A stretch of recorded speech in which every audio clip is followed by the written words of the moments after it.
पूनम जी। हाँ जी, राधे राधे। आपके चरणों में दंडवत प्रणाम।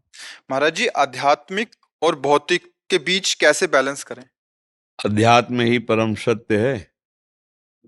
भौतिकता में जो कुछ तुम्हें विविधता दिखाई रही वो अध्यात्म ही है। दो वस्तु नहीं है। जब तक दो वस्तु मानोगी तब तक एक होकर नहीं चल पाओगी। एक मानने पर ही चला जा सकता है। जैसे हमको कोई अच्छा दिखाई दे रहा है, कोई बुरा दिखाई दे रहा है, कहीं लाभ है, कहीं हानि है, कहीं सुख है, कहीं दुख है। इसे द्वंद्व कहते हैं। और द्वंद्व युक्त संपूर्ण समाज को दुनिया कहते हैं। ये सब दुनिया। हमें दुनिया नहीं देखना, हमें दुनिया बनाने वाले को देखना है। दुनिया बनाने वाले ने इस दुनिया को अपने आप में अपने आप से बनाया है। मतलब कोई मिलावट नहीं है। शुद्ध परमात्मा ही सब रूपों में है। अब ये भाव लेकर चलो, कहीं कोई बाधा ही नहीं। भौतिकता को देख करके अध्यात्म में नहीं चला जा सकता। भौतिकता में अध्यात्म को देख करके चला जाता है। कहीं भी कोई भी ऐसा नहीं है जो हमारे प्रभु से अलग हो। जब हम इस भावना से देखेंगे तो हमें कहीं भी दुख नहीं मिलेगा, कहीं कोई द्वंद्व नहीं मिलेगा, क्योंकि सब जगह मेरा प्यारा दिखाई दे रहा है। फिर मुझे बाधा क्या है? इसी को अध्यात्म कहते हैं। जब हमें प्यारे से अलग कोई दिखाई देगा तो फिर बिगड़ जाएगी बात। अध्यात्म यही कहता है, एको ब्रह्म द्वितीयो नास्ति। दूसरा कोई है ही नहीं। देखो ना, आध्यात्म की ऊंचाई पर मीरा जी कह रहे, मेरे तो गिरधर गोपाल दूसरो न कोई, प्रभु के सिवा कोई दूसरा नहीं है। तो अध्यात्म में चलने वाले उपासक को भौतिकता को भी भगवत स्वरूप मानना पड़ेगा, तभी वो चल पाएगा। देखो, खुली बात है, आप लोग स्पष्ट देखिए, बिजली का क्या प्रभाव और स्वभाव है ये आप ऐसे नहीं जान सकते। यंत्रों के द्वारा देखिए, एक जगह इतनी शीतलता पैदा कर रही है और अभी हीटर लगा दीजिए, वो गर्म पैदा करे। तो क्या बिजली को पहचाना? बिजली ठंडी है, आपके सामने गर्म पैदा कर रही है। बिजली क्रियाशील है, जीवन को नष्ट कर देगी, काट देगी, छो मर जाओगे, और वही जीवन दे रही है। देखो ना, हवा पानी कितनी व्यवस्थाएं, बड़ी बड़ी फैक्ट्रियां, सब मशीनें, बिजली से प्रकाश, प्रकाश भी बिजली दे रही। मतलब बिजली एक रस है, जो जिस यंत्र में जाती है उसका प्रभाव बदल जाता है। समझ रहे ना? बिजली एक रस है, यंत्रों के प्रभाव से उसका प्रभाव बदल जाता है।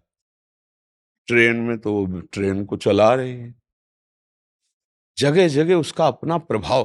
पर बिजली को जानने वाला यंत्रों के मोह में नहीं फंसेगा कि बिजली बहुत गर्म। बोले नहीं, बिजली गर्म नहीं है। बिजली यंत्र में आई है तो इस यंत्र का प्रभाव है गर्म करना। वही बिजली इस यंत्र में आई तो इसका प्रभाव शीतल करना। वायु दे रही, शीतलता दे रही। बिजली के प्रभाव से पानी निकलता है, बिजली के प्रभाव से पानी बर्फ रूप धारण कर लेता है। फ्रिज में देखो ना, बिजली क्या है, क्या निर्णय कर सकते हो? बिजली एक हाई पावर है, उसको जिस यंत्र में लगाओ वैसा। तो जब बिजली को जान जाओगे तो यंत्रों में मोहित नहीं होगे, क्योंकि बिजली चली जाए तो हर यंत्र ऐसे ठप रखा रहेगा। समझ गए? ये यंत्र है खोपड़ी। अब अगर ये दुष्ट स्वभाव है तो परमात्मा बिजली इसमें गई और भारी दुष्टता कर रहा है, ताल ठोक के दूसरों को मार रहा है, काट रहा है। बोले भगवान कैसे हो सकता है? बस हम वैसे ही अज्ञान में फंस गए कि भाई अभी तो हम बिजली का रंग देख करके आए, एकदम रूम वातानुकूलित, कक्ष ठंडा, लेकिन ये कैसे बिजली हो सकती है? ये तो आग फेंक रही है, ये तो गर्मी पैदा करे। नहीं भाई, वो यंत्र का प्रभाव है। तो ऐसे ही चराचर जगत रूपी यंत्र में मेरे भगवान की शक्ति है। अब उस यंत्र का जो स्वभाव है उसके अनुसार वो बर्ताव कर रहा है। तो जो ज्ञानी जन है यंत्र के स्वभाव को नहीं देखते, उसके कारण को देखते हैं। जैसे यंत्र ठंडा कर रहा है, इसका कारण बिजली है, बिजली हटा दो कुछ नहीं कर पाएगा। ऐसे ही सब में, भौतिकता में एकमात्र भगवान बिजली है। जब ये जान जाओगे तो अध्यात्म मार्ग पुष्ट हो जाएगा। और जब तक अध्यात्म को नहीं जाने हो भौतिकता में, तो फिर अध्यात्म मार्ग में चलना मुश्किल है। क्योंकि ऐसा ऐसा रूप है भगवान की लीला का कि हम कैसे मानेंगे कि ऐसे भी भगवान होते हैं? क्या क्या ऐसे भी भगवान होते हैं? मार रहे हैं, जला रहे हैं, काट रहे हैं, ऐसा। तो बस वही बिजली वाला उदाहरण आप देखो, कहीं गड़ासा चला रहा है, वो बिजली से ही चल रहा है। जीवन नष्ट कर रहा है, तो कहीं बिजली से जीवन पोषण हो रहा है, पर सबका कारण बिजली। बिजली कुछ नहीं कर रही, वो जिस यंत्र में जैसे जाती है उसका प्रभाव ऐसा दिखाई देता है। बिजली का क्या प्रभाव है? वो एक पावर है। ऐसे ईश्वरी शक्ति एक पावर है, और सब उसी पावर से, चींटी, हाथी, देवता, ब्रह्मा, सब उसी पावर से संचलित है। अब जैसा स्वभाव तमोगुणी, रजोगुणी, सतोगुणी, वैसे उसका प्रभाव दिखाई दे रहा है। तो जो प्रभाव को जानता है वो इस संसार के राग द्वेष में नहीं फंसेगा। मेरा ही भगवान सब रूपों में विराजमान। अब अध्यात्म शुरू हो जाएगा, जिसे शुद्ध अध्यात्म कहते हैं। तो भौतिकता में भौतिकता को ना देखते हुए हम भावुकता में आए कि मेरे प्रभु, और सत्य है प्रभु ये सब में। आप आज भी प्रभु से ही प्यार कर रहे हैं, नहीं जानते फिर भी प्यार कर रहे हैं। जैसे पत्नी है, पुत्र है, पति है, तो आप जो प्यार कर रहे हैं भगवान है ना, तभी तो प्यार कर रहे हो। और भगवान अंतर ध्यान हो जाए तो जिस शरीर को तुम प्यार कर रहे हो, उस शरीर को फिर 1 घंटा नहीं रख पाओगे। यही होगा कि चाहे बिजली में जला के राख करो, चाहे लकड़ी में जला के राख करो, अब ले जाओ इसको हटाओ। क्यों? क्योंकि भगवान अंतर ध्यान हो गए बस। तो आप अनजाने में भी भगवान से ही तो प्यार कर रहे थे। अगर जान के प्यार करते तो निहाल हो जाते। अनजाने में किया इसलिए मोह हो गया और रो रहे हो। अगर जान के प्राप्त तो ज्ञानी कहे जाते, भाई तत्व का ज्ञाता है, तो रोना मिट जाता, मरण जन्म ये सब मिट जाता। तो भाई जान करके भौतिकता को देखो, भगवान ही सब रूपों में प्रकाशित है। आनंद की अनुभूति इसी में होगी। नहीं तो इतना ऐसा स्वरूप है कि हम हर समय परेशानी रहते हैं, जलते ही रहते हैं। देखो ना, किसी से कोई मतलब नहीं, लेकिन पड़ोसी इतना गलत आचरण करता है अपने संग की जल रहा है। कोई नहीं, मित्र, परिवार के जन, ऐसे आचरण, हम दुखी हैं। भौतिकता में कभी सुख किसी को आज तक मिला ही नहीं है। जब वो उब गया है भौतिकता से, तो अध्यात्म, अध्यात्म परम सुख प्रदान करने वाला है। देखो, कुछ भी कैसा भी बर्ताव हो, जब आप एकांत में बैठकर विचार करोगे तो आपको शांति मिल जाएगी कि कोई ना कोई हमारा कर्म होगा, जिस कर्म से हमारा ये मित्र बनाकर, ये हमारा शत्रु बनाकर जो हमें सुख दुख मिल रहा है, मेरे कर्म के कारण मिल रहा है। लेकिन इसमें जो पावर है, जो सुख दुख देने वाला, वो तो भगवान है ना, मेरा प्रभु है ना, बस शांति मिल जाएगी। और जब हम देखते हैं कि ये दुष्ट हमारे साथ ऐसा बर्ताव, तो हम जलने लगते हैं। भौतिकता का ऐसा माया का स्वरूप है कि आज तक कोई सुखी नहीं हुआ, एक व्यक्ति भी। जब सुख की लालसा हुई तो भगवान की शरण में जाके भजन का ही आश्रय लेना पड़ा है। इसलिए भौतिकता को भी भगवान का भजन बना दिया जाए तो भी अध्यात्म मार्ग पुष्ट हो जाएगा। दिलीप जी। महाराज जी दंडवत प्रणाम। महाराज जी, अहम और मोह में ज्यादा खतरनाक क्या है? देखो, ये जो 6 शत्रु हैं, इनमें कोई कम ज्यादा नहीं है। एक कोई प्रवेश कर जाए तो 5 अपने आप आ जाएंगे।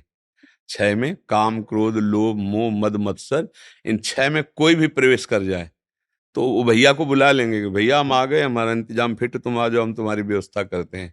कभी एक नहीं रहता, ये 6 रहते हैं। एक प्रवेश करने के लिए कौन सा पहला तुम्हारे छिद्र देख पावे? तुम कामी पुरुष हो तो पहले काम प्रवेश करेगा, क्रोधी पुरुष हो तो पहले क्रोध, लोभी, मोही, द्वेषी, मत्सरता, किसी भी ईर्ष्या, एक तुम दोष को स्वीकार करो, आ सब जाएंगे। इनमें सब समान हैं, सबके द्वारा बराबर दुर्गति होती है। जैसे मोह है, तो मोह के कारण ही तो हमें अपना शरीर प्यारा रहता है, अपने परिवार का शरीर प्यारा लगता है। अब जब परिवार का शरीर प्यारा लगता है तो उस शरीर की व्यवस्था के लिए हमें, अब उस व्यवस्था में अगर सही ढंग से नहीं हो रहा तो गलत ढंग से, क्योंकि अब हमको उस व्यवस्था करनी है, अपने परिवार को सुखी करना है। अब इतना मोह बढ़ गया कि दूसरे लड़के का अपहरण करके यदि हमें 50 लाख मिलते हैं, हमारा परिवार सुखी होता है, तो हम अपहरण कर लेते हैं। देखो, मोह में गिरता हुआ वो इतना गिर जाएगा कि काम भी आ जाएगा, क्रोध भी आ जाएगा, लोभ भी आ जाएगा, अहंकार भी आ जाएगा, मत्सरता भी आ जाएगी, ईर्ष्या, वो नष्ट हो जाएगा। कोई भी एक दोष सर्वनाश करने में पूर्ण समर्थ है। ऐसा नहीं कि 2 मिले तभी होगा। एक कोई भी लोभ, ईर्ष्या, कुछ नहीं मतलब है। लेकिन वो अपने बगल वाला ना अच्छी उन्नति को प्राप्त हो रहा है, बढ़िया कपड़ा पहन के निकलता है, अपने निकलेंगे खा पी के, लेकिन छाती जल जाएगी, यार कुछ तो हो इसका। ईर्ष्या वो वहीं पहुंचा देगी, दुर्गति में पहुंचा देगी। इसलिए षड विकार जित अनघ अकामा, जो 6 दोषों पर विजय प्राप्त कर लेता, वो निष्पाप निष्काम भगवत प्राप्त महात्मा हो जाता है। तो ऐसा ना सोचे कि इनमें कोई कमजोर है, कि हमारे पास तो मोह ही अकेले है, ये क्या बिगाड़ ले। अरे मोह मूल बहुसूल प्रद, देखोगे ना कि त्याग उत्तम अभिमान। अब अभिमान को देखो तो अहंकार संस्कृति का मूल चक्र वो नाश कर देता है। अहंकार बहुत ही पतन का। तो काम, काम छोटा मोटा महावैरी भगवान कह रहे हैं। मत्सरता, मेरे से आगे निकला जा रहा है। ईर्ष्या, लोभ, ये सब। लोभ पास ये गल न बंधाया, सो तुम समान नर रघुराया। तो भैया ये छयो दोष ऐसे हैं कि जो भयंकर हैं।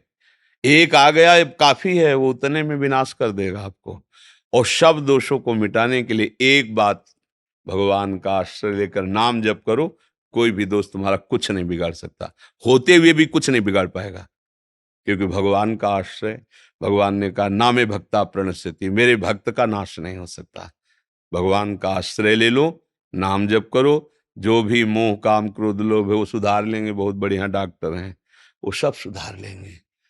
फाइनल में मंगल भवन होगा, क्योंकि भगवान मंगल भवन है। उनका आश्रय ले लो। कैसे भी हो, कोई भी हो, तुम्हारा मंगल ही होगा। मंगल अब नहीं हो सकता, क्योंकि भगवान के आश्रित हो। अब तुम्हारा न्याय यमराज के दरबार में नहीं, भगवान के दरबार, क्योंकि भगवान का आश्रय ले लिया तो बच सकते हैं। नहीं, ये तो हैं सबके, लख बिरले पाए।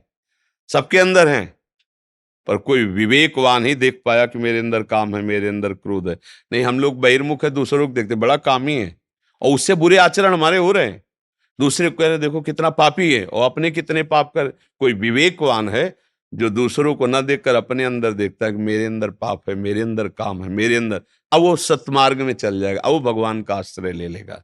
तो इसलिए मुझे तो लगता है कि ये छयो बहादुर हमारे नाश के लिए पर्याप्त हैं। कोई एक भी आ जाए इनमें से, वो नष्ट कर देगा।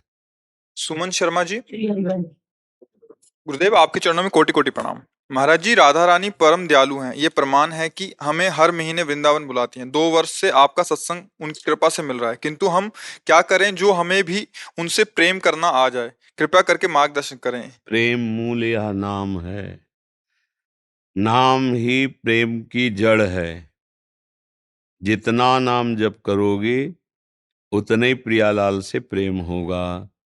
जैसे हमारे एक एक कवल पर तृप्ति, पुष्टि, क्षुधा निवृत्ति अपने आप होती जाती है। पर हमें पता चलता है जब हम आधे पेट हो जाते हैं। एक दो कवल में थोड़ी पता चलेगा। ऐसे ही एक एक नाम में संसार से वैराग्य, प्रियालाल से अनुराग और अपने स्वरूप का बोध, ये तीनों होते हैं। पर वो तब समझ में आएगा जब थोड़ा स्थिति बने। 24 घंटे में कम से कम 12 घंटे भजन तो हो, काम करते हुए, उठते बैठते चलते फिरते हुए। तब आपको समझ में आया कि प्रियालाल से हमारा कितना अपनापन हो रहा है। शुरू तो एक एक नाम से, एक बार राधा बोला ना तो ऐसे ही शुरू हो गया। जैसे बहुत दिनों का भूखा आदमी एक कवल पावे तो उसको संतुष्टि नहीं होगी, उसको और जलन होगी कि मैं और अधिक पाऊं। जब आधा पेट आ जाएगा तब उसको स्वाद मिलेगा। तब तक स्वाद नहीं, तब तक तो भरना है केवल, क्योंकि भूख से व्याकुल था। फिर लगे खीर कैसी है, फिर ये चीज कैसी, फिर तब राधा नाम का स्वाद मिलेगा। जब अच्छे से भजन करो, भजन से ही प्रेम प्रकट होता है। प्रेम मूल यह नाम है, प्रेमी रसिक जपत यह नाम। प्रेम मगन निज बन विश्राम, श्री हरिवंश जहाँ रहे। जहाँ प्रिया प्रीतम विराजमान है वहीं मन पहुंचा देगा ये नाम। बस निरंतर नाम जपने का अभ्यास करें, राधा राधा राधा। तो किशोरी जी बड़ी कृपालु हैं, राधा नाम के प्रभाव से प्रेम जागृत हो जाएगा। और ये आने जाने वाले भाव में कृपा को ना माने ज्यादा। कृपा तो उनकी है ही है। मान लो कल से तुम्हारा शरीर ऐसा हो जाए कि आने लायक न रहो, तो तुम शिकायत करोगी कि श्री जी की कृपा अब नहीं है। ऐसा नहीं, लाडली जी की हर स्थिति में कृपा है।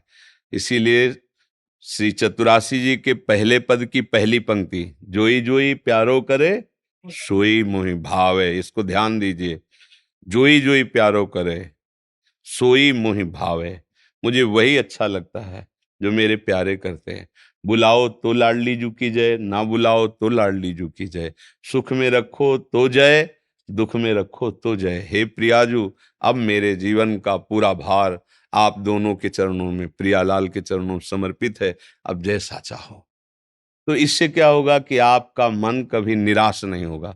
अगर किसी एक बात को, अनुकूलता को तुमने कृपा मान ली, तो जब प्रतिकूलता आ जाएगी तो तुम फिर मानोगी कि अब राधा रानी की कृपा नहीं रही, क्योंकि अब मैं वृंदावन लायक नहीं रही, जाने लायक नहीं रही। शरीर है, कभी कोई ऐसी परिस्थिति आ सकती है, ऐसी घटना घट सकती है, ये नाशवान शरीर, फिर आप कहोगे श्री जी की हम पे कृपा नहीं। नहीं, श्री जी की हर परिस्थिति में कृपा है, क्योंकि वो कृपा समुद्र है।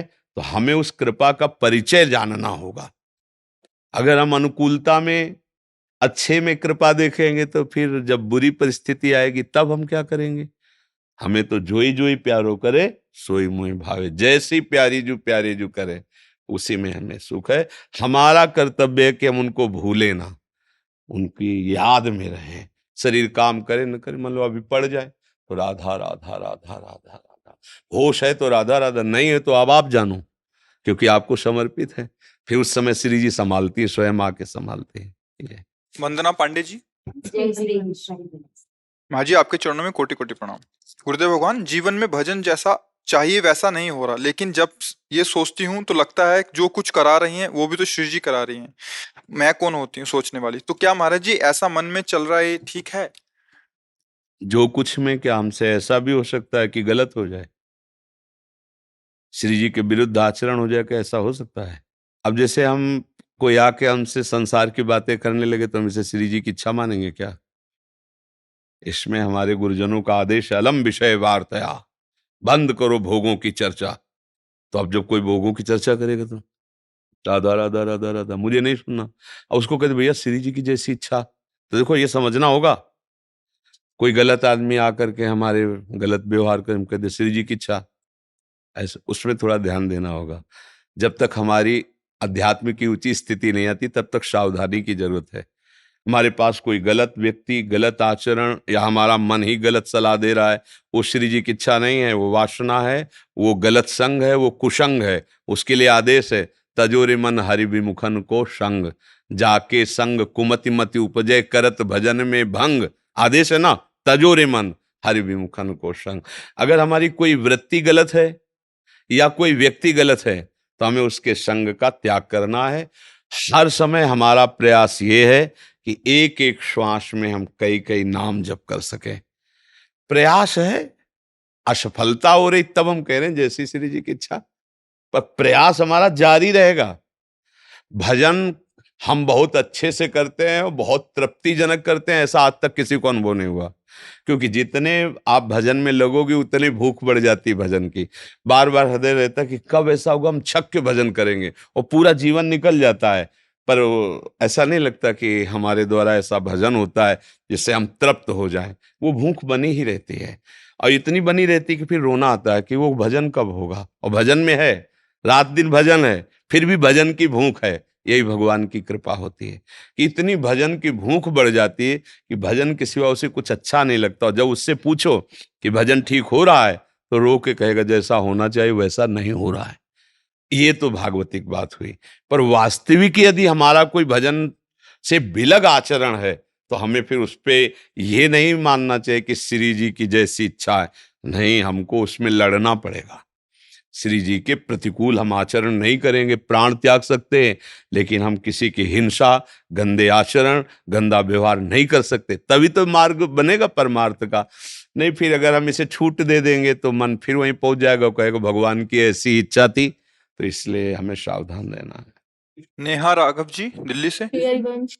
श्री हरिवंश महाराज जी। महाराज जी, आपकी और श्री जी कृपा से लगभग 3 साल से वाणी पाठ हो रहा है, पर आज भी पदों का अर्थ समझ नहीं आता। मन में बहुत इच्छा होती है कि इसका पद का अर्थ समझने के लिए जब हृदय पवित्र होगा, तो पद की लीला दर्शाती, अर्थ नहीं समझ में दिखाए। पद का साक्षात्कार होता है।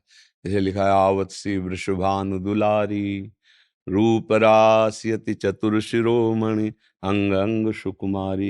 ये जब पद का प्रभाव आपके हृदय में पड़ेगा, तो दिखाई दे रहा है नवनिवृत्त निकुंज, कैसे प्यारी जो आ रही, कैसी रूप माधुरी है, कैसे लालजून के समीप, कैसे सखियां पावड़े बिछा रही, कैसे सखियां चंवर डुला रही, कैसे सखी छत्र लिए है, कैसा सुंदर मृदंग बज रहा है, कैसी नूपुरों की झनका। ये पद का अर्थ है। ये आंखों खुली आंख या बंद आंख, ऐसे इसी को लीला चिंतन कहते हैं। ऐसे महारसों के पदों का अर्थ नहीं होता, इनकी कथा नहीं गाई जा सकती। प्रिया प्रीतम के प्रेम रस की ये अनिर्वचनीयम प्रेम स्वरूपम।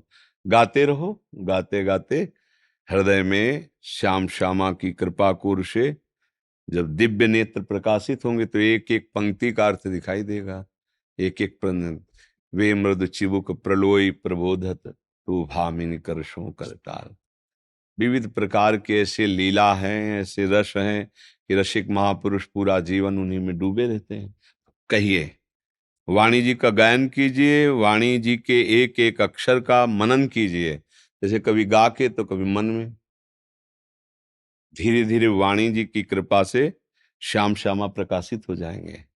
नाम वाणी सुनत श्याम श्यामा सुबस, नाम वाणी निकट श्याम श्यामा प्रगट, नाम वाणी जहां श्याम श्यामा तहां।